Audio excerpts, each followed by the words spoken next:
Hi friends, నేను మీ Shivaram and welcome back. యాక్చువల్గా మన కీర్తి రియల్టర్స్ అండ్ ఇన్ఫ్రా వారి డిసిప్లిన్ వెల్త్ క్రియేషన్ ప్లాన్ గురించి చాలామంది డీటెయిల్డ్ ఎక్స్ప్లెనేషన్ అడుగుతున్నారు. సో ఈ డిసిప్లిన్ వెల్త్ క్రియేషన్ ప్లాన్ ద్వారా అనేక మంది అంటే income wealth in terms of square yards రూపంలో అక్యుములేట్ చేసుకుంటూ వెళ్తున్న క్రమంలో సో ఆ ప్లాన్ గురించి డీటెయిల్ ఎక్స్ప్లెనేషన్ అడుగుతున్నారు. సో దాని గురించి ఈరోజు వివరాల్లోకి వెళ్తే, disciplined wealth creation plan.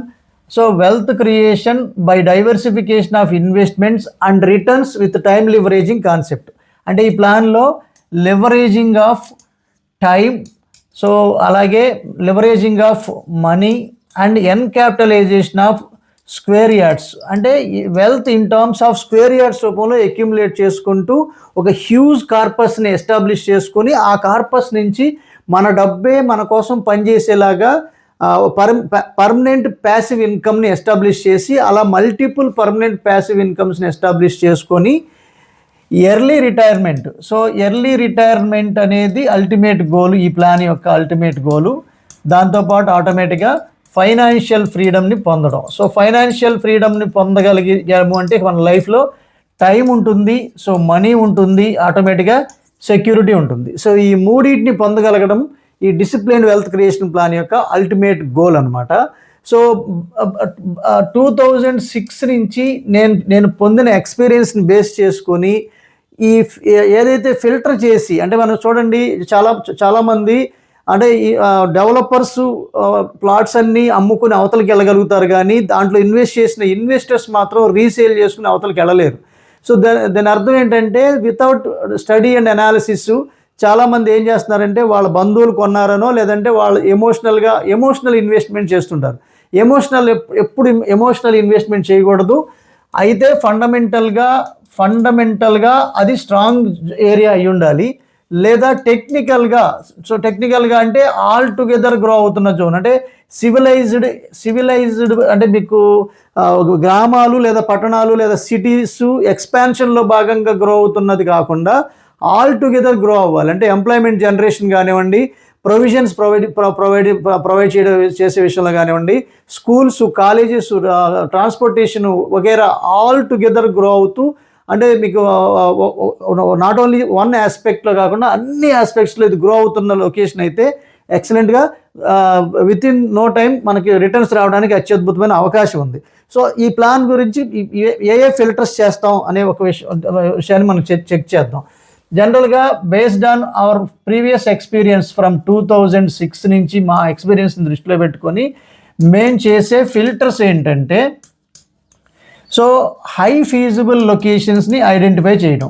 So high feasible location అంటే అర్థం ఏంటంటే, సో ఎక్కడ ఏ లొకేషన్ అయితే ఇది రాబోయే రోజులు ఇది టర్న్ అరౌండ్, ఇప్పుడు డెడ్ జోన్ నుంచి టర్న్ అరౌండ్గా మారి ఆ లొకేషన్లోకి most civilisation, most public participation in investing, so density of investing పెరుగుతుందో ఆ పెరగబోతున్న జోన్ని ఐడెంటిఫై చేయడం.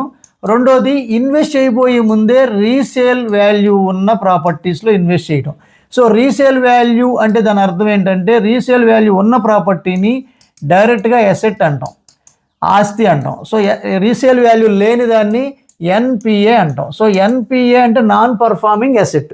సో నాన్ పర్ఫార్మింగ్ అసెట్స్లో ఇన్వెస్ట్ చేయకుండా డైరెక్ట్గా అసెట్స్లో ఇన్వెస్ట్ చేయడానికి మనం చేసే ఫిల్టరు రీసేల్ వాల్యూని ఎస్టిమేట్ చేయటం.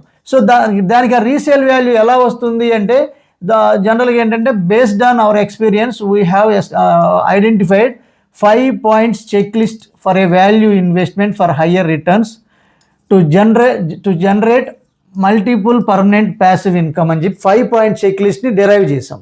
సో ఇవి కూడా మీకు brief 5 point checklist for a value investment for higher returns అని కొడితే మీకు మన శివరామ్స్ ప్రాపర్టీస్లో ఉన్న వీడియోస్ నుంచే మీకు ఆ 5 points లిస్ట్ వస్తుంది. అలాగే సో మనం ఇన్వెస్ట్ చేయబోయేది బై జోన్లో ఇన్వెస్ట్ చేయాలి. బై జోన్లో ఇన్వెస్ట్ చేయాలి. At the same time true వాల్యూలో ఇన్వెస్ట్ చేయాలి, not in appreciated value. So true వాల్యూలో ఇన్వెస్ట్ చేయాలి. సో ఈ చెక్ లిస్ట్లో భాగంగా ఒక్కొక్కటి మనం ఒకసారి చెక్ చేస్తే, యాక్చువల్గా మీకు buy zone and sell zone concept అవ్వాలంటే ఈ ఇన్వెస్టర్ సైకాలజీ చిన్న బ్రీఫ్ చూద్దాం. సో ఇన్వెస్టర్స్ 4 రకాలుగా ఉంటారు. అందులో అబ్జర్వర్స్గా కొంతమంది ఉంటారు, కొంతమంది స్పెక్యులేటర్స్గా ఉంటారు, కొంతమంది కలెక్టర్స్గా ఉంటారు, సో కొంతమంది వాల్యూ ఇన్వెస్టర్స్గా ఉంటారు. సో ఈ అబ్జర్వర్ ఏం చేస్తాడంటే రీసెర్చ్ చేస్తాడు, సూపర్గా ఉంది లొకేషను, చాలా ఎక్సలెంట్గా ఎక్సైట్ అవుతాడు, చాలా బాగుంది అంటాడు, కానీ ఇన్వెస్ట్ చేయలేడు, అంటే డేర్ చేయలేడు. ఇతను ఎవరైనా సలహా అడిగినా ఇన్వెస్ట్ చేయనివ్వడు. సో ఇతను అబ్జర్వర్గానే ఉండిపోతాడు ఎప్పటికీ. స్పెక్యులేటర్ అలా కాదు, కొంటాడు, కానీ 5 lakhs లాభం వచ్చినా, 10 lakhs లాభం వచ్చినా, లేదంటే 15 lakhs లాభం వచ్చినా ఇమీడియట్గా అమ్మేస్తాడు. సో ఇతను ఏంటంటే ఇలాంటి ట్రాన్సాక్షన్లు ఒక 5, 6, 7 ట్రాన్సాక్షన్లు చేసి 8వ ట్రాన్సాక్షన్లోనో 9వ ట్రాన్సాక్షన్లో ఒక హ్యూజ్ ట్రాన్సాక్షన్లో ఇరుక్కుని లాంగ్ పీరియడ్ ఉండిపోతాడు. సో ఇతను ఎప్పుడూ స్పెక్యులేటర్గానే ఉండిపోతాడు. సో ఇతను వెల్త్ని జనరేట్ చేయలేడు. కలెక్టర్ ఏంటంటే అబ్జర్వర్కి ఆపోజిట్ అనమాట. సో ఇతను ఇమీడియట్గా అంటే కొంటాడు, కానీ అస్సలు అమ్మడు. సో మనకు దాదాపుగా ఆ చివరి నుంచి ఈ చివరి దాకా ఇదంతా కనపడేదంతా నాదే అంటాడు, చూసాడంటే దాని అర్థం ఓనర్షిప్ని క్లెయిమ్ చేస్తాడు తప్ప రీసేల్ చేయడానికి ఇష్టపడ్డు. వాళ్ళ కమ్యూనిటీలో కూడా ఇతను ప్రాపర్టీ అమ్ముతున్నాడు అంటే అదేదో అంటే చేయకూడని పని చేస్తున్నాం అనే ఫీలింగ్లో సైకాలజీలో ఉండిపోతారు. సో ఇతను కూడా కంటిన్యూస్గా అంటే ఎప్పుడైనా సరే బై చేసిన తర్వాత సెల్ చేయకపోతే ఆస్తి అంటే రేషనలైజ్ కాదు, కాబట్టి మనకి అంత హ్యూజ్ కార్పస్ ఇతను మెయింటైన్ చేయలేడు. సో వేరేస్ ఇన్ ఫోర్త్ విషయంలో ఏంటంటే ఇది వాల్యూ ఆధారితంగా, అంటే వాల్యూ బేసిస్ మీద వెయిట్ ఫర్ ది ఆపర్చునిటీ బేస్లో విలువ ఆధారితంగా ఇన్వెస్ట్ చేస్తాడు. So they do proper research like this. Research చేసి ఓన్లీ 5% to 10% పీపుల్ మాత్రమే వెల్త్ జనరేటర్స్గా ఉన్నారు. రిమైనింగ్ 80 to 90% అంతా సో వీళ్ళు వెల్త్ని సంపాదించుకోవడానికి కోఆపరేట్ చేస్తున్నారు. దాని అర్థం ఏంటంటే మీకు సింపుల్ లాజిక్, మీకు జనరల్గా ఏంటంటే దీనికి ఎవరైతే ఈ వాల్యూ ఇన్వెస్టర్స్గా ఉన్నారో వీళ్ళు చేసే స్టడీ ఈ విలువ ఆధారితంగా ఆపర్చునిటీ కోసం వెతుకుతున్న క్రమంలో ఎవ్వరు కొనని లొకేషన్కి వెళ్ళి, అంటే యాక్చువల్గా దీన్ని ట్రూ వాల్యూ అంటారు. అంటే ఎంట్రీ లెవెల్లో ఎటువంటి లోడు లేదు, డైరెక్ట్గా డెవలపర్ దగ్గర నుంచి చేతులు మారకుండా డైరెక్ట్గా కొంటున్నాడు. సో కొనిన తర్వాత ఏదైతే మనం ఇందాక చెప్పిన చెక్ లిస్ట్ ఉందో ఆ చెక్ లిస్ట్ బేసిస్ మీద, సో ఆ చెక్ లిస్ట్ ప్రకారం ఈ చెక్ లిస్ట్ ప్రకారం రీసెర్చ్ చేయబడిన లొకేషన్లో ఇతను కొంటున్నాడు. తర్వాత జనరల్గా ఏంటంటే కొనిన తర్వాత కొంత న్యూస్ వచ్చి కొంతమంది పబ్లిక్ పార్టిసిపేషన్ పెరిగింది. ఆ తర్వాత ఇంకేదో సంథింగ్ ఇష్యూ వచ్చి ఆటోమేటిక్గా అక్కడ జనాదరణ పెరుగుతూ ఆ లొకేషన్లో డెన్సిటీ ఆఫ్ ట్రాన్సాక్షన్స్ పెరుగుతూ పబ్లిక్ పార్టిసిపేషన్ 80 to 90% పెరిగిన తర్వాత దీన్ని అతను సెల్ జోన్గా భావించి, ఎవరు వాల్యూ ఇన్వెస్టరు దీన్ని సెల్ జోన్గా భావించి ఇక్కడ అమ్మేస్తాడు. సో సెల్ జోన్గా భావించి అమ్మేసే దశకు వచ్చేసరికి ఎగ్జాంపుల్ ఇతను 15,000 per square yard కొన్నాడు అనుకోండి. సో 15,000 అది 32,000 30,000 మోర్ దాన్ 30,000 వెళ్ళిపోయింది, ఇక్కడ అమ్మేశాడు. అమ్మేసినప్పుడు జనరల్గా 80% పబ్లిక్ పార్టిసిపేషన్లో ఎలా పెరుగుతుంది అంటే ఈ జనరల్ సైకాలజీలో వీళ్ళు ఏ కాన్సెప్ట్లు ఇన్వెస్ట్ చేస్తారంటే ఇంతమంది ఇన్వెస్ట్ చేస్తున్నారు కాబట్టి they are investing, we are secured అనే ఫీలింగ్లో వీళ్ళు ఇక్కడ ఇన్వెస్ట్ చేస్తారు. వీళ్ళకి ఇది బై జోన్గా కన్సిడర్ చేస్తారు. సో ఇది బై జోన్గా రాంగ్, అంటే యాక్చువల్గా హై వాల్యూలో ఇన్వెస్ట్ చేస్తారు, అప్రిషియేటెడ్ వాల్యూలో. వేరేస్ ఇన్వెస్టర్స్ ఇక్కడ అమ్మేసిన దాన్ని తీసుకెళ్ళి మళ్ళీ డిఫరెంట్ లొకేషన్, సేమ్ లొకేషన్లో అయితే మళ్ళీ ఇంత ప్రైస్ ఉంటుంది కాబట్టి డిఫరెంట్ లొకేషన్స్లో ఇలా రీసెర్చ్ చేసిన సేమ్ మళ్ళీ బై జోన్లో, అంటే దీన్ని మనం బై జోన్ అంటాం. ఈ జోన్ అంతా బై జోన్.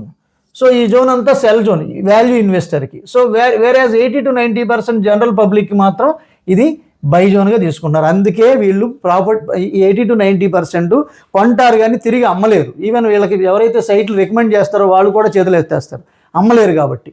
సో నేనేమంటానంటే డబ్బులు ఉన్నాయి కాబట్టి ఇన్వెస్ట్ చేయడం కాదు. సో నాకు ఒక ఎగ్జాంపుల్ చెప్పండి. కేవలం డబ్బులు ఉన్నాయి కదా అని మెడికల్ షాప్ పెట్టామంటే ఎవరైనా పేషెంట్ వచ్చి ఏదన్నా తలనొప్పనో ఇంకోటనో డాక్టర్ ప్రిస్క్రిప్షన్ తీసుకొచ్చినా కూడా ఈవెన్ సరైన డ్రగ్ ఇవ్వగలుగుతారా? చూడండి, ఎక్స్పర్టైజ్ అనేది బీఫార్మసీ చదివిన వాడికి ఆ మెడిసిన్ డ్రగ్ గురించి అంత పూర్తిగా తెలుస్తుంది. సో ది సేమ్ వే కేవలం డబ్బులు ఉన్నాయని ఎమోషనల్గా ఇన్వెస్ట్ చేయకుండా ఇలా ప్రాపర్ రీసెర్చ్ చేసి ఇన్వెస్ట్ చేయడం వల్ల ఇప్పుడు ఏమైంది, ఇప్పుడు ఫస్ట్ టైం ఇన్వెస్ట్ చేసిన అతను ఇక్కడ కొన్నాది, ఇక్కడ అమ్మేశాడు. ఆ అమ్మగా వచ్చిన 200 గజాలు ఇక్కడ వెళ్ళేసరికి 400 గజాల్లోకి, అంటే డైవర్సిఫికేషన్ అయ్యింది. ఇప్పుడు ఏం చేస్తాడు, ఈ రెండిట్లో ఏదైతే మళ్ళీ ఫాస్ట్గా గ్రో అవుతుందో దీన్ని అమ్మేస్తున్నాడు, మళ్ళీ డిఫరెంట్ లొకేషన్స్లోకి డైవర్సిఫికేషన్ చేస్తున్నాడు. మళ్ళీ ఈ రెండిట్లో రెండోది కూడా మళ్ళీ అప్రిషియేట్ అయిన తర్వాత ఇది అమ్మేస్తున్నాడు. ఇలా మల్టిపుల్ లొకేషన్స్లోకి పంపిస్తున్నాడు. అంటే wealth in terms of square yards రూపంలో అక్యుములేట్ చేసుకుంటూ హ్యూజ్ కార్పస్ని క్రియేట్ చేస్తున్నాడు. 2006లో 200 గజాలతో మొదలుపెట్టి ఇవాళ 28,000 గజాలతో ఉన్నవాళ్ళు మన పోర్ట్ఫోలియోలో ఉన్నారు. సో అంటే అవుట్ ఆఫ్ 112 కంట్రీస్ నుంచి మనకు తెలుగు వాళ్ళు మన ఛానల్ చూస్తూ ఇన్వెస్టర్స్గా కొనసాగుతూ హయ్యర్ రిటర్న్స్ పొందుతున్నారు. సో ఈ డిసిప్లైన్ వెల్త్ క్రియేషన్ ప్లాన్లో భాగంగా మనం ఏదైతే ఐడెంటిఫై చేసి ఇన్వెస్ట్ చేయబోయే ముందే రీసేల్ వాల్యూని ఎస్టిమేట్ చేసి అంటే అసెట్స్లో మాత్రం ఇన్వెస్ట్ చేపిస్తూ నాన్ పర్ఫార్మింగ్ అసెట్స్లో ఇన్వెస్ట్ చేయకుండా సేఫ్ గార్డ్ చేస్తున్నాం కాబట్టి కొత్తగా వచ్చే వాళ్ళు ఏంటంటే ఖచ్చితంగా చూసి కొంటారు. 1-2 ట్రాన్సాక్షన్లు అయిన తర్వాత కంటిన్యూస్గా శివరాం గారు మీరు నెక్స్ట్ ఎక్కడ ఇన్వెస్ట్ చేస్తున్నాం, ఎందుకంటే మనం ఇన్వెస్ట్ చేసిన తర్వాత ఈ ప్రైస్ ట్రాకింగ్ చేస్తాం, ప్రైస్ అప్డేట్స్ ఇస్తాం, డెవలప్మెంట్స్ అప్డేట్స్ ఇస్తుంటాం. సో ప్రైస్ ట్రాకింగ్ అక్కడికి 100% దాటిన తర్వాత మన నుంచి కాల్ వెళ్ళి సో సార్ మనం సేల్ చేసుకోవడానికి ఇది రైట్ టైము, మనం ఆల్రెడీ ఇన్వెస్ట్ చేసింది మోర్ దాన్ 100% అయింది. సో 100% అయిన తర్వాత ఖచ్చితంగా దీన్ని రీసేల్ చేసి మళ్ళీ రీఇన్వెస్ట్ చేయకపోతే rate of growth percentage single డిజిట్లోకి మారిపోతుంది. అంటే చిన్న ఎగ్జాంపుల్ దీనికి, సో 200 గజాలు కొని 15 సంవత్సరాల పాటు మనం అమ్మలేదు అనుకుందాం. ఇది 15 సంవత్సరాల తర్వాత ఒక స్క్వేర్ యార్డ్ వచ్చి 2 లక్షల రూపాయలు అయింది అనుకుందాం. సో స్టిల్ దీని వాల్యూ వచ్చేసరికి 4 crores అనమాట. 4 crores అవుతుంది 15 years తర్వాత. సరే నేను చెప్పే ఎగ్జాంపుల్లో ఈ 200 స్క్వేర్ యార్డ్స్ ఇన్వెస్ట్ చేసిన వాల్యూ వితిన్ 2 years లేదా 2.5 yearsలోనే అంటే 30 monthsలో డబల్ అవడం అంటే ఈ ఇన్వెస్ట్ చేసిన 30 lakhs ఇన్వెస్ట్మెంట్ 30 monthsలో డబల్ అవడం అంటే నెలకి 1,00,000 రూపాయలు అదే తెచ్చి పెడుతుంది. అంటే దాని అర్థం ఏంటి, ఈ 200 స్క్వేర్ యార్డ్స్ 400 స్క్వేర్ యార్డ్స్గా మారిపోతుంది. సో 400 స్క్వేర్ యార్డ్స్గా మారిపోతుంది అంటే దీని అర్థం 100% పెరగడానికి 2 to 2.5 years మ్యాక్సిమం 3 years లెక్కేసుకున్నా కూడా ఈ 15 yearsతో కంపేర్ చేసుకుంటే 200 నుంచి 15 yearsలో అంటే 5 times 3 years చొప్పున వేసుకున్నా కూడా 200 స్క్వేర్ యార్డ్స్ 12,800 స్క్వేర్ యార్డ్స్గా మారిపోతుంది. సో అది మనం ఎక్స్ప్లెయిన్ చేద్దాం. యాక్చువల్గా దీని అర్థం ఏంటంటే 200 గజాలు 400 గజాలుగా మారడానికి 3 years, అలాగే 400 గజాలు 800 గజాలుగా మారడానికి ఇంకో 3 years, 800 స్క్వేర్ యార్డ్స్ 1,600 స్క్వేర్ యార్డ్స్గా మారడానికి ఇంకో 3 years. అంటే యాక్చువల్గా మనకి యావరేజ్ 2.5 years వచ్చినా నేను 3 years కన్సిడర్ చేస్తున్నా, ప్లస్ ఆర్ మైనస్ బఫర్ కూడా ఉంటుంది కాబట్టి. ఈవెన్ ఇన్ని ఫిల్టర్స్ చేసినా కూడా అది అవ్వలేదు అంటే మనం సేఫ్ సైడ్ పెట్టుకుంటున్నాం ఆ 6 monthsని. So 1,600 square yards 3,200 square yards గాను, సో అక్కడికి 4 అయింది. 3,200 స్క్వేర్ యార్డ్స్ 6,200 స్క్వేర్ యార్డ్స్గా మారుతుంది. అక్కడికి 5 3 15. సో 6,400 గజాలుగా మారుతోంది. 6,400 గజాలు ఇంటూ 30,000 అంటే మనం ఇన్వెస్ట్ చేసింది 15,000 దగ్గర అనుకుంటే, సో ఇది 30,000 ఇంటూ 6,000 అంటే నీ దగ్గరగా 19 crores ప్లస్ అవుతుంది. సో అంటే దీని అర్థం ఏంటి, మన క్లయింట్ బేస్లోనే 19 crores దాటిన వ్యక్తి ఒక ఆయన 6.5 crore ఇన్వెస్ట్ చేసి 6,80,000 రూపాయలు రెంట్ వచ్చే బిల్డింగ్ కొన్నాడని మనం లాస్ట్ వరకు మనం ఎగ్జాంపుల్ చెప్పుకున్నాం చూసారా. సేమ్ వే ఇలాంటి మల్టిపుల్ పర్మనెంట్ ప్యాసివ్ ఇన్కమ్, ఇది ఒక permanent passive income for generations. So అప్పుడు ఏంటంటే 19 కోట్లు దాటిన తర్వాత జనరల్గా ఏంటంటే more than or equal to 5 lakhs rupees వచ్చేలాంటి కమర్షియల్ బిల్డింగ్స్లో మనం ఇన్వెస్ట్ చేయగలిగితే ఇలా అప్పుడేమవుతుందంటే మన డబ్బే మన కోసం కంటిన్యూస్గా పనిచేసేలాగా ఇది శాశ్వతమైన వచ్చే ఆదాయం. సో ఇలాంటివి మల్టిపుల్గా అక్వైర్ చేసుకుంటూ వెళ్తే మనం పని చేయాల్సిన అవసరం లేని పరిస్థితిని క్రియేట్ చేసుకున్నట్టు అవుతుంది. సో ఇలా మనం ఫిల్టర్ చేస్తూ జనరల్గా మీకు ఒక డౌట్ రావచ్చు ఇక్కడ, 2.5 yearsలో ఖచ్చితంగా పెరుగుతుందని మీరు ఎలా చెప్పగలుగుతారు అని చెప్పి. సో ఇక్కడ ఏంటంటే మీరు ఒకటి అర్థం చేసుకోండి, the relation between lands and the population is inversely proportionate to the time అండి.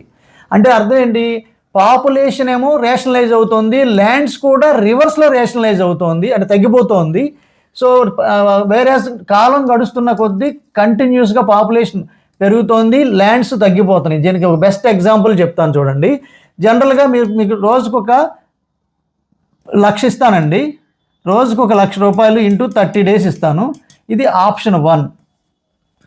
రెండో ఆప్షన్ ఏంటంటే ఇవాళ ₹1 ఇస్తాను, రేపు ₹2 ఇస్తాను, ఎల్లుండి ₹4 ఇస్తాను, ఆ తర్వాత ₹8 ఇస్తాను, అలా 30 days మాత్రమే ఇస్తాను. ఇది ఆప్షన్ 2.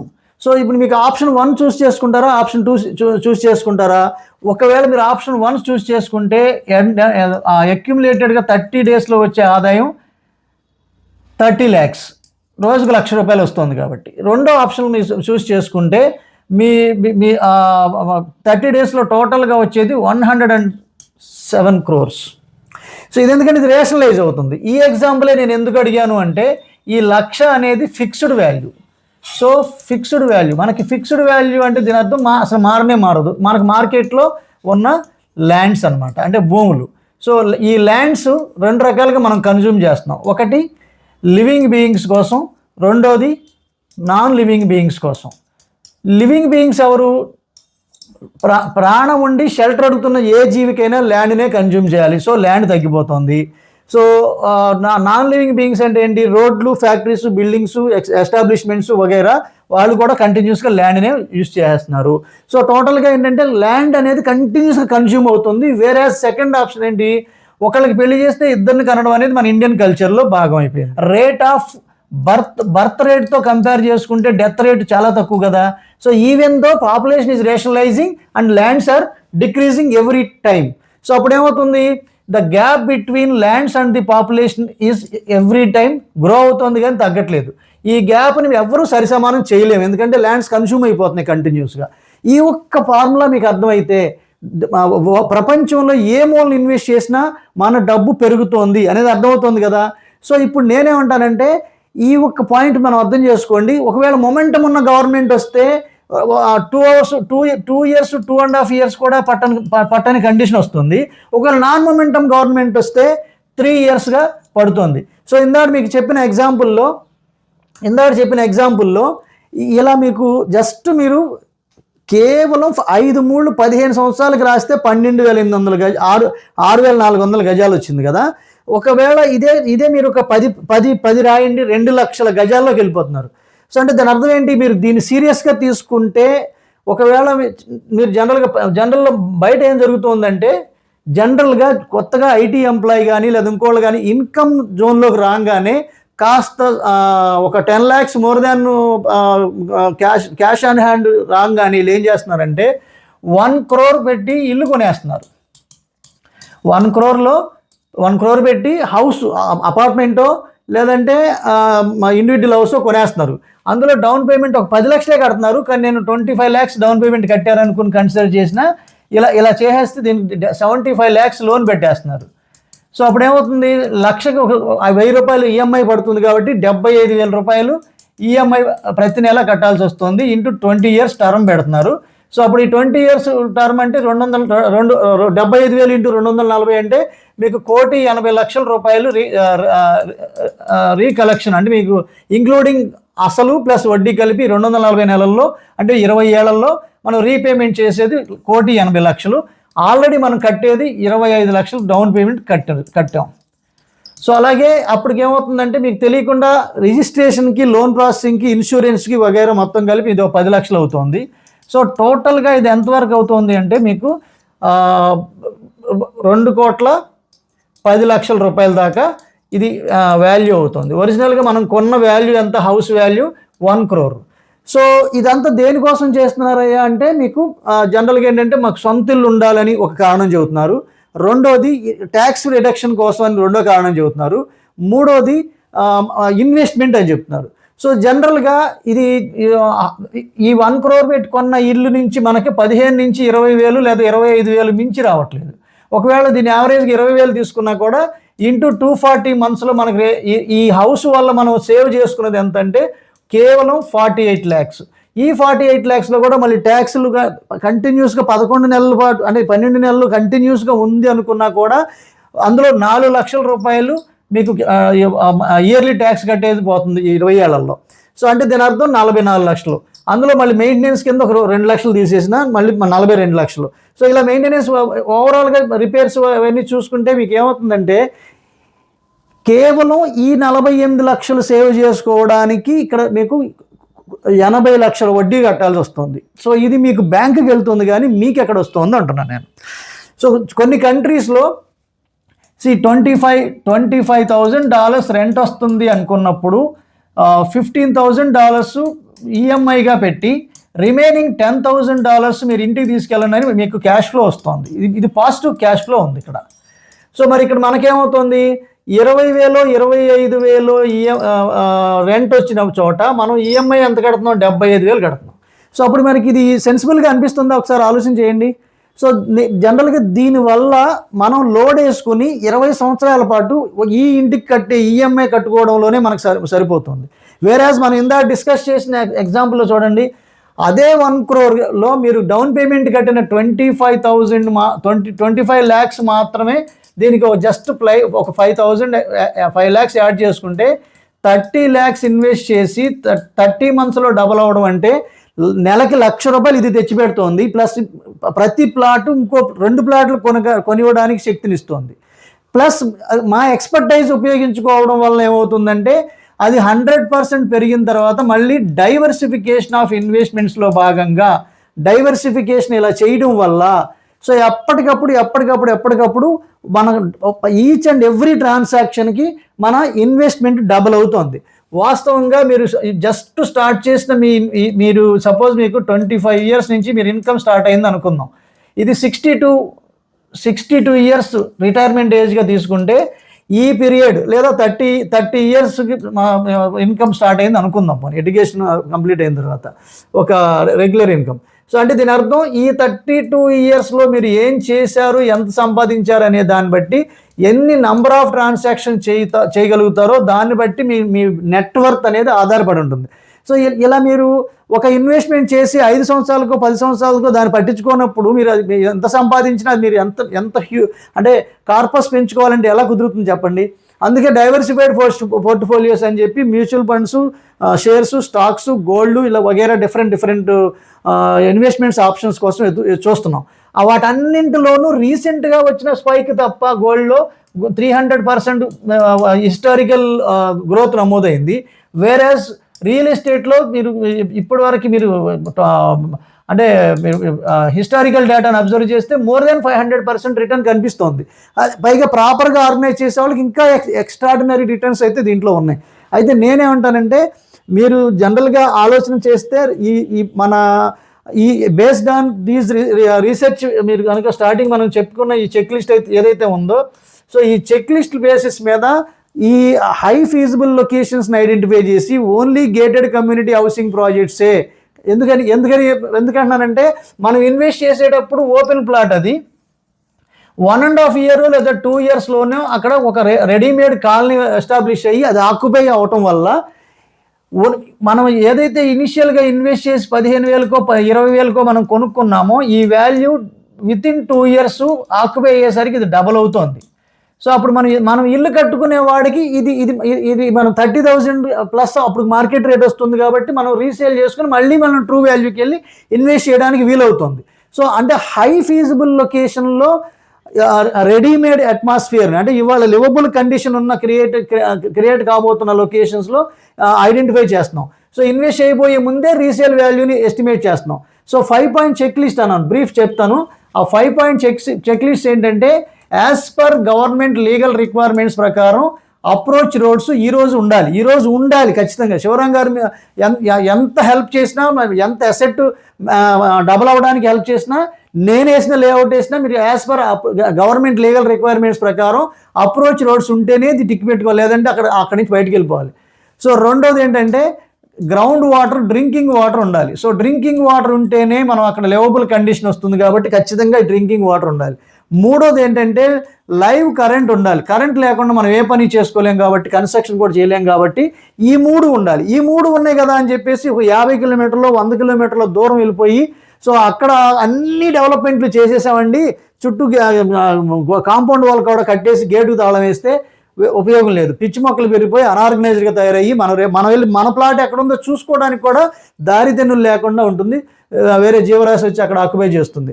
అంటే దాని అర్థం ఏంటంటే ఇక్కడ 4వ పాయింట్ ఏంటంటే హౌసింగ్ జోన్ అయ్యి ఉండాలి. హౌసింగ్ జోన్ అవ్వాలి, ప్లస్ హౌసింగ్ ప్రాజెక్ట్ అయితే ఇంకా అడ్వాంటేజ్. సో ఈ 4 పాయింట్లు ఉంటే ఆటోమేటిక్గా 5వ పాయింట్ వర్తిస్తుంది, అదే రీసేల్ వాల్యూ. రీసేల్ వాల్యూ ఉంటేనే మనం ఏమనుకున్నాం, అసెట్ అనుకున్నాం. సో అసెట్ డైరెక్ట్గా అసెట్స్లో ఇన్వెస్ట్ చేయడానికి ఇలాంటి చెక్ లిస్టులతో పాటు బై జోన్ మనం ఇక్కడ ఆల్రెడీ ఇందాక మనం డిస్కస్ చేసాం, by zone and true value. So by zone అంటే ఏంటంటే మనకు very low prices turn around అవుతున్న లొకేషన్, అంటే ఇది ఫ్యూచర్లో హై ఫీజిబుల్ లొకేషన్ కాబోతూ సిగ్నిఫికెంట్ గ్రోత్ని ఇవ్వగలగడానికి అవకాశం ఉన్న జోన్ లాగా అది మనం ఐడెంటిఫై చేయగలగాలి. అలాగే ఇది ట్రూ వాల్యూలో ఇన్వెస్ట్ చేయాలి, అప్రిషియేటెడ్ వాల్యూలో కాదు. సో ఇలా మనం based on these kind of analysis ప్రకారం మనం రీసెర్చ్ చేసిన ఫిల్టర్ చేసిన లొకేషన్స్లో ఇన్వెస్ట్ చేసి దాన్ని మళ్ళీ ఫోకస్ చేసుకుంటూ ఎప్పటికప్పుడు ఎంత తక్కువ టైంలో మనకు ప్రైస్ వస్తుందో ఇమీడియట్గా దాన్ని రీసేల్ చేసుకొని మళ్ళీ డైవర్సిఫికేషన్ చేసుకుంటూ మళ్ళీ ఆ ప్రైస్ అలర్ట్స్ చూసుకుంటూ డెవలప్మెంట్స్ చెక్ చేసుకుంటూ ఎప్పటికప్పుడు అలా మేము చేస్తాం అన్నమాట. సో మాకు ఆ ఎక్స్పర్టైజ్ ఉంది కాబట్టి సో మనకు జస్ట్ ఒక 30 lakhs ఇన్వెస్ట్ చేసిన వాళ్ళకి ఇందాక మీకు చెప్పిన ఎంత గ్రోత్ వస్తుందంటే, కేవలం 30 lakhsతో అంత గ్రోత్ వస్తుందంటే మరి అదే 1 crore ఇన్వెస్ట్ చేసిన వాళ్ళకి ఇంటూ 3 times చేయొచ్చు కదా. సో ఆ 1 crore 3 భాగాలు చేసి 200 గజాల్లోకి పంపిస్తే ఇది కేవలం 200 గజాలతో మాట్లాడితే మీకు ఇక్కడ 19 crores వితిన్ 5 transactionsలో వచ్చింది. సేమ్ టైం ఇనిషియల్ డైవర్సిఫికేషన్ కనుక చేయగలిగాం అనుకోండి, 1 crore 3 భాగాలు చేస్తే 33 లక్షల చొప్పున లేదా 30 లక్షల చొప్పున లేదా 90 లక్షలకో 200 గజాల్లోకి పంపించగలిగితే సేమ్ టైంలో మీకు ఇంటూ 3 times కదా. సో దాదాపుగా 50+ crores మన ఇన్వెస్ట్మెంట్స్ వితిన్ 15 yearsలో వెళ్ళడానికి అత్యద్భుతమైన అవకాశం ఉంది కదా. సో దీని ద్వారా వన్స్ మనం అక్యుములేట్ చేసిన తర్వాత ఏం చేస్తున్నామంటే మోర్ దాన్ 15 or 20 crores దాటిన తర్వాత వాళ్ళకి సలహా చేస్తున్నామంటే more than 5 lakhs rupees rentals వచ్చేలాంటి కమర్షియల్ బిల్డింగ్స్లో, అంటే ఫిక్స్డ్గా కంటిన్యూస్గా వచ్చేలాంటి, ఇది మళ్ళీ ఇయర్లీ 10 to 15% అది ఆ డిమాండెడ్ లొకేషన్ బట్టి 10 to 15% రెంటల్ హై కూడా ఉంది. సో మరి దాని అర్థం ఏంటంటే ఇది కంటిన్యూస్గా గ్రో అవుతూ, అంటే దీని అర్థం ఏంటంటే మనకి safety plus security plus growth, అంటే ఈ మూడింటికి లింక్ అయి ఉండాలి. మనం ఎక్కడ ఇన్వెస్ట్ చేసినా కూడా సేఫ్టీకి సెక్యూరిటీకి డిఫరెన్స్ ఉంది. మళ్ళీ మనం కొనబోయే ప్రాపర్టీ మనం కొనక ముందు అది సెక్యూర్డ్గా ఉన్న ప్రాపర్టీ అనమాట, అంటే అన్యాక్రాంతం కాని ల్యాండ్. మనం కొన్నాక కూడా అది ఫ్యూచర్ కూడా మనకి ఎప్పటికీ దాని నాన్ ఎన్క్రోచబుల్గా ఉండాలి. సో అలాంటి ప్రాపర్టీని సెక్యూర్డ్ ప్రాపర్టీ అంటాం, అది మన గ్రోత్కి లింక్ అయి ఉండాలి. సో ఇలా చేస్తూ మనం చేస్తున్న ఈ స్టడీ అండ్ అనాలిసిస్ ప్రకారం ఫిల్టర్ చేస్తున్న ఆల్ ప్రాజెక్ట్స్, అన్ని ఆథరైజ్డ్ ప్రాజెక్ట్స్, అన్నీ 70% బ్యాంక్ లోన్ వచ్చే ప్రాపర్టీస్, అన్నీ 70% బ్యాంక్ లోన్ వచ్చే ప్రాపర్టీస్. సో మేము ప్రధానంగా చేసేది ఏంటంటే మీ క్యాష్ ఫ్లోని బట్టి, మీరు ఏదో వచ్చారు కదా మేము ప్లాట్లు అమ్ముకోవాలి కదా అని చెప్పి ఆ ప్లాట్లు అమ్మడం మా ప్రధాన ఉద్దేశం కాదు. ఒకసారి గమనించండి, depending upon your cash flow, అంటే మీరు ఇన్కమ్ని బట్టి, మీ ఇన్కంలో నుంచి మైనస్ ఎక్స్పెండిచర్ తీసేస్తే ఆ ఎక్స్పెండిచర్తో పాటు ఈ రోజున్న మీకు other present commitments, future commitments తీసేగా రిమైనింగ్ మీకు టోటల్ సేవింగ్స్ నుంచి డిపెండింగ్ అపాన్ దీస్ సేవింగ్స్ మనం ఎలాంటి ప్రాపర్టీలో ఇన్వెస్ట్ చేస్తే అది మీకు ఆర్థికంగా ఎన్హాన్స్మెంట్ చేస్తుంది, ఎలాంటి ప్రాపర్టీలో ఇన్వెస్ట్ చేస్తే అది మీకు అది భారంగా మారుతుందో ఎనలైజ్ చేసి అప్పుడు రికమెండ్ చేస్తాం based on your savings monthly. So every 10 lakhs of cash on హ్యాండ్ని బట్టి ఒక్కొక్క ప్లాట్ని ఇన్వెస్ట్ చేసుకుంటూ గైడ్ చేసుకుంటూ నేను యాక్చువల్గా లోన్కి అగనెస్ట్ అండి. సో ఎందుకంటే మనకి ఇండియన్ బ్యాంకింగ్ సిస్టమ్ ఎలా ఉందో చెప్పాను కదా ఇందాక, నెగిటివ్ క్యాష్ ఫ్లోలో ఉంది.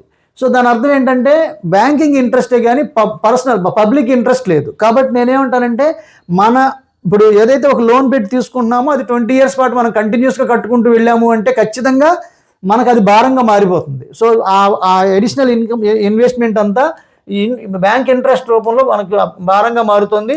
అలా లోన్ పెట్టి ఆ భారం మన మీద పెట్టుకునే బదులు నేను చెప్పిన ఈ డిసిప్లిన్ వెల్త్ క్రియేషన్ ప్లాన్లో భాగంగా ఇనిషియల్గా me based on your cash ఫ్లోని బట్టి అదర్ ఇన్కమ్ని బట్టి ఎప్పటికప్పుడు నేను లోన్కి అగనెస్టే, కానీ లోన్ ఎందుకు పెట్టిస్తున్నానంటే మీకు దాంట్లో కొంచెం తెలివిగా చేసుకోగలిగితే మ్యాక్సిమం టర్ము చివరిదాకా కడుతున్నామంటే మనకు అత్యంత భయంకరమైన లోన్ అని అర్థం.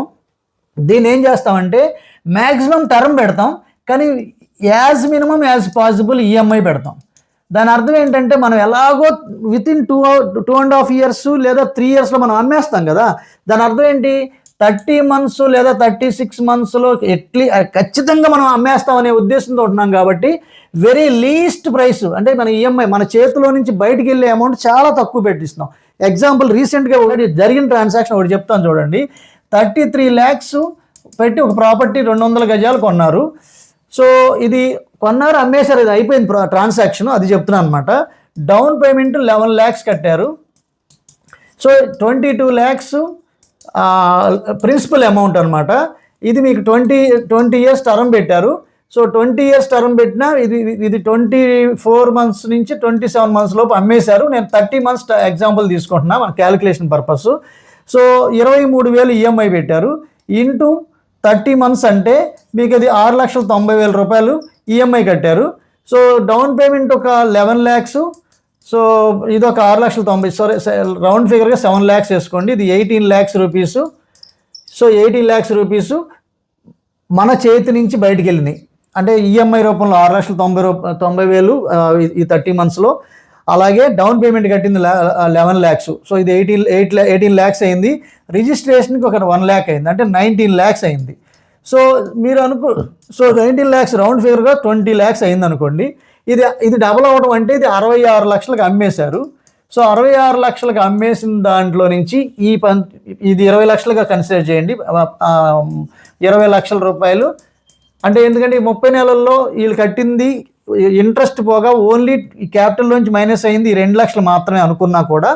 సో అప్పుడేమవుతుందంటే ఇంకా క్యాపిటల్లో 20 లక్షలు ఉంది కాబట్టి అందుకే నేను ఇక్కడ 1 లక్ష కూడా కలిపి, అంటే 1 లక్ష తగ్గింది అనుకున్నా కూడా మీకు దగ్గరగా 20 లక్షలు మైనస్ చేస్తే స్టిల్ మనకి 46 లక్షలు క్యాష్ మన చేతిలో ఉంది. సో ఈ 46 లక్షల్లో అంటే మీరు పెట్టిన దానికి డబల్ వచ్చిందా లేదా? 19 lakhsకి 46 lakhs వచ్చిందంటే మోర్ దెన్ 100% వచ్చింది కదా. ఈసారి ఏంటంటే ఇదివరకు మీరు 22 లక్షలు లోన్ పెట్టారు కదా, ఇప్పుడు 46 లక్షలు ఉంది మన దగ్గర క్యాష్. ఇప్పుడే లోన్ క్లియర్ అయిపోయింది. సో ఇప్పుడు నో లోన్ ఉంది.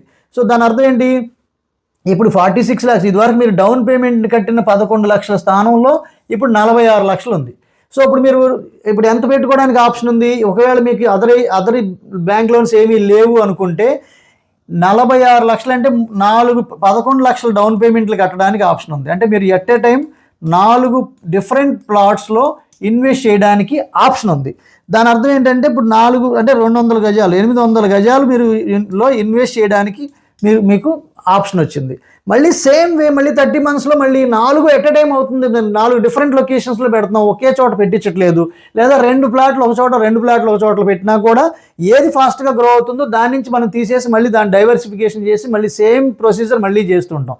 సో డిస్కస్ చేయడానికి చాలా వస్తుంది. నేను ఎప్పుడైనా ఎక్కడైనా ఏదైనా ఒక స్ట్రాటజీ ఎక్స్ప్లెయిన్ చేద్దాము అంటే కనుక వీడియోలు ఎంత ఎక్కువైపోతుందని చెప్పి మేము చాలా అంటే 1-on-1 కౌన్సిలింగ్లో ఫ్యామిలీస్తో ఈ ఫైనాన్షియల్ ప్లానింగ్లో కూర్చుంటున్నాం. కానీ జనరల్గా ఏంటంటే ఇలా బోర్డ్స్ మీద ఎక్స్ప్లెయిన్ చేయడానికి సబ్జెక్ట్ అంతా ఏ చిన్న మాట్లాడదామన్నా ఈ వీడియో లెంత్ ఎక్కువ అయిపోతుంది. సో లెంత్ ఎక్కువ అయ్యేదానికి ప్రాముఖ్యత ఉండట్లేదు. మన వెల్త్ క్రియేషన్ ప్లేలిస్ట్లో ఈ డిసిప్లిన్ వెల్త్ క్రియేషన్ నేను పొందుపరచడం జరుగుద్ది. మీరు దాన్ని కావాలంటే దీన్ని రిఫరెన్స్గా వాడుకోవచ్చు. అలాగే మీకు 200 square yards వెల్త్ మోడల్ అని ఉంది. సో మీరు ఇనిషియల్గా కేవలం 30 lakhs ఇన్వెస్ట్ చేసి 30 monthsలో మోర్ దెన్ 100% అవడం అంటే నెలకు అదే 1 లక్ష రూపాయలు తెచ్చిపెడుతుందని చెప్పి అది ఒకటి ఎక్స్ప్లెయిన్ చేశాను, అది కూడా చూడొచ్చు. సో జనరల్గా ఏంటంటే ఇంకా ఫర్దర్ డీటెయిల్స్ అంటే యాక్చువల్గా ఇది ఇలా మనం ఫోకస్ఫుల్గా కాన్షియస్గా ఇన్వెస్ట్ చేసుకుంటే అంటే కేవలం డెవలపర్స్ మాత్రమే ఇన్వెస్ట్ చేసి అవతలకి వెళ్ళేలాగా ప్రాపర్టీలో ఇన్వెస్ట్ చేయకుండా, అంటే ఎమోషనల్గా ఇన్వెస్ట్ చేయకుండా మన బంధువులు ఇన్వెస్ట్ చేస్తున్నారని లేదా మన ఊరికి దగ్గర ఉందని లేదంటే ఇలా ఇన్వెస్ట్ చేస్తే 112 దేశాల్లో ఉన్న మన ఇన్వెస్టర్స్ ఎక్కడ ఇన్వెస్ట్ చేస్తారు చెప్పండి. చిన్న ఒక ఎగ్జాంపుల్ చెప్తాను చూడండి. హైదరాబాద్ ఒక 50 కిలోమీటర్ల పరిధిలో విస్తరించబడి ఉందనుకుందాం. అక్కడి నుంచి 55 కిలోమీటర్లో IRR ఎక్స్పాండ్ చేశారు. అక్కడి నుంచి మళ్ళీ 50 కిలోమీటర్లో ORR నిర్మాణం జరిగింది. మళ్ళీ అక్కడి నుంచి 55-60 కిలోమీటర్ల డిస్టెన్స్లో ఇప్పుడు ఆర్ఆర్ఆర్ చేసుకుంటూ వస్తున్నారు. సో మనకి 50 కిలోమీటర్లలో జరిగిన డెవలప్మెంట్లో రిటర్న్ ఆన్ ఇన్వెస్ట్మెంట్ వాళ్ళు కళ్ళారా చూశారు. మళ్ళీ 50 నుంచి పెరిగినప్పుడు ఐఆర్ఆర్ వచ్చినప్పుడు అక్కడి నుంచి డెవలప్మెంట్స్ వాళ్ళు కళ్ళారా చూశారు. అక్కడి నుంచి ఇలా చూసి ఇప్పుడు ఏం చేస్తున్నారంటే 70, 80, 100 కిలోమీటర్ల దగ్గరికి జహీరాబాద్ దాకా వెళ్ళిపోయి అక్కడ ఇన్వెస్ట్ చేస్తున్నారు. అంటే దాని అర్థం కేవలం 10,000 రూపాయలకు వస్తుంది కదా అని అంత దూరం తీసుకెళ్ళి ఇన్వెస్ట్ చేస్తున్నారు. నేను అగనెస్ట్ అని చెప్పట్లేదు, కానీ ఎందుకు నేను విజయవాడని ఎంచుకున్నానంటే విజయవాడ కేవలం 10-15 కిలోమీటర్ల పరిధిలో విస్తరించి ఉంది. అక్కడి నుంచి వెరీ క్లోజ్డ్ కమ్యూనిటీ, అంటే క్లోజ్డ్ అమ్యూనిటీస్లో మనకు హ్యూజ్ ల్యాండ్ దొరుకుతుంది. కానీ ఈవెన్ ల్యాండ్ షార్టేజ్ ఉంది. ఇక్కడ మీకు లక్షలాది ఎకరాల్లో వేలాది లేఅవుట్లలో క్రోర్స్లో ప్లాట్స్ ఉన్నాయి. కానీ ఇక్కడ సో మీకు జనరల్గా ఏంటంటే ఇప్పుడు హైదరాబాద్ మార్కెట్ కన్సాలిడేషన్ ఫేజ్లో ఉంది. కన్సాలిడేషన్ ఫేజ్ అంటే ఇది ఎప్పటికీ అవుతుందో తెలియదు. మొమెంటం ఉన్నప్పుడు విపరీతమైన స్పీడ్లో గ్రో వెళ్ళింది. ఇప్పుడు పెరిగిపోయిన వాల్యూస్ని అమ్ముదామంటే కొనేవాళ్ళు లేరు. చాలా చాలా స్ట్రక్ కండిషన్ జరుగుతుంది. కానీ విజయవాడ కండిషన్ లేదా అమరావతి కండిషన్ అలా కాదు. చుట్టుపక్కల ఉన్న 6 నుంచి 8 జిల్లాలలో నుంచి ఫారినర్లో లేదా ఇతర దేశాల్లోకి వెళ్ళి సంపాదించే వాళ్ళకి ఇమీడియట్ హోమ్ డెస్టినేషన్ ఏంటంటే విజయవాడ లేదా అమరావతి, ఈ సిటీ లిమిట్స్. సో దానివల్ల ఏమవుతుందంటే లిమిటేషన్ చాలా తక్కువ, ల్యాండ్ బ్యాంక్ చాలా తక్కువ ఉంది. కాబట్టి మీరు ఎప్పుడు చూసినా రెంటల్ తగ్గిపోవడానికి, ప్రైసెస్ కంటిన్యూస్గా ఇంప్రూవ్ అవ్వడానికి ప్రధాన కారణం. సో ఇలాంటి అనేక అనాలిసిస్ చేసుకుంటూ మన ఇన్వెస్ట్మెంట్ సేఫ్ అండ్ సెక్యూర్డ్గా ప్లస్ గ్రోత్కి లింక్ అయ్యేలాగా మనం ఇన్వెస్ట్ చేసుకుంటాం. ప్లస్ దానికి మాలాంటి ఎక్స్పర్టైజ్ ఉన్న వాళ్ళతో ఇన్వెస్ట్ చేయడం వల్ల ఏమవుతుందంటే సో రైట్ టైంలో రైట్ ప్రాపర్టీలో రైట్ డెసిషన్ తీసుకోగలిగితే మనం రైట్ రిటర్న్స్ వస్తాయి. ప్లస్ మనం పర్పస్ఫుల్గా ముందుకు వెళ్ళగలుగుతాం. సో కాబట్టి నేనేమంటానంటే ఇలా మనతో పాటు ఇన్వెస్ట్ చేసుకోదలుచుకుంటే చాలామంది మా వీడియోస్ చూసి డైరెక్ట్గా వెళ్ళి ఇన్వెస్ట్ చేసి శివరాం గారు ఆ రోజు మీరు వీడియో చూసి నేను ఇన్వెస్ట్ చేశానండి, ఇప్పుడు మీరు అమ్మి పెట్టండి అంటారు.